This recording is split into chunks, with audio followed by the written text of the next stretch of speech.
In this segment, I'm going to deal with the basics of electricity. I think it's easiest to think of electricity in analogy to a river or a creek. A fundamental quantity in a river is how much current is flowing. In other words, how much water is passing a point in a second. With electricity, current is also really important, but now we're talking about charge that passes a point in a second, not water. We measure that charge passing a point in a second in coulombs.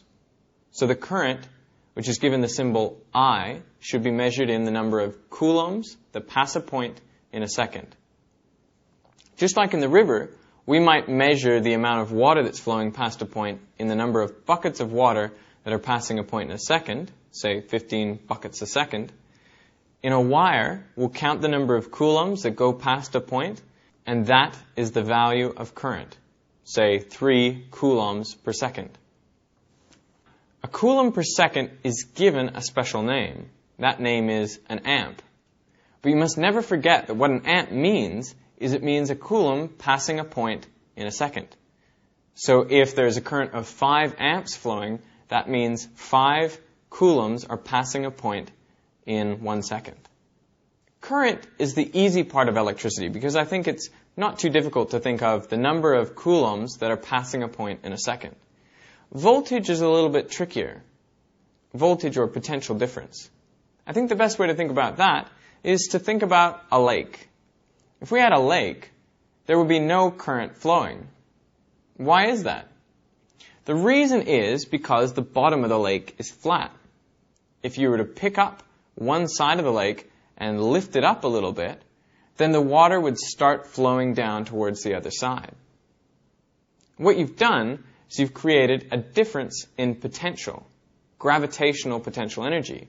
The side that you've lifted up now has more gravitational potential energy than the other side. So the water will rush down from higher potential to lower potential.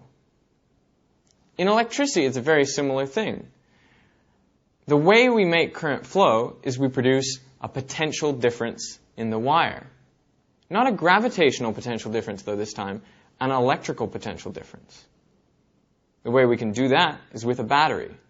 With a battery, that's like picking up one side of the wire and putting it at a higher electrical potential than the other side of the wire, the other end.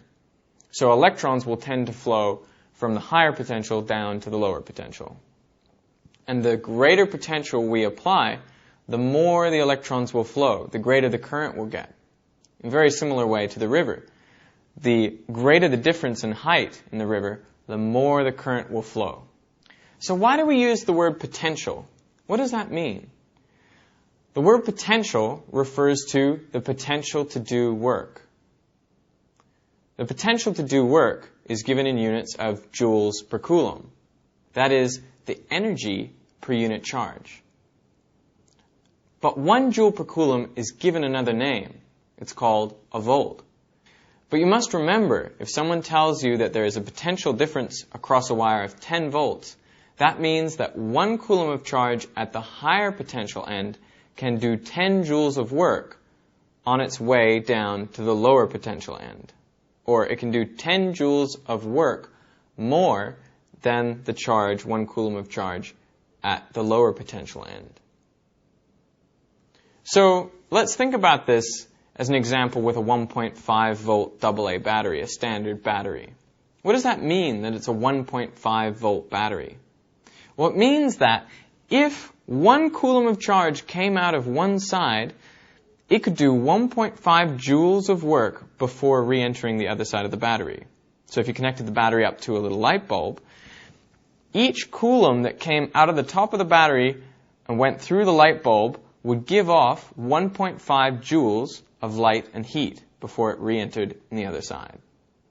So, to summarize, there are 2 fundamental quantities in electricity, current and voltage. Current is the easier one. It's just the number of coulombs that are passing a point in a second.